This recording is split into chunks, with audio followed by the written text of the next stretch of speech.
Cornas is a wine appellation located in the Rhone Valley in the southeastern part of France. Cornas. There is a long eternal debate on whether or not you should pronounce the S at the end of Cornas. Most of the time S's at the end of French words are silent, they are not pronounced, but in this part of the country, in the Rhone Valley, which is the southern part, the S at the end of Cornas is certainly definitely pronounced. So do say Cornas. The typical French pronunciation, if you are wondering, is Cornas. Cornas. Cornas.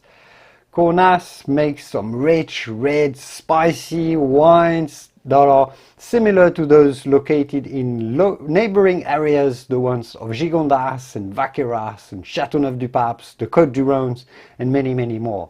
Cornas. Cornas. I hope this video was useful, and I will see you soon in the wonderful world of wine. Au revoir.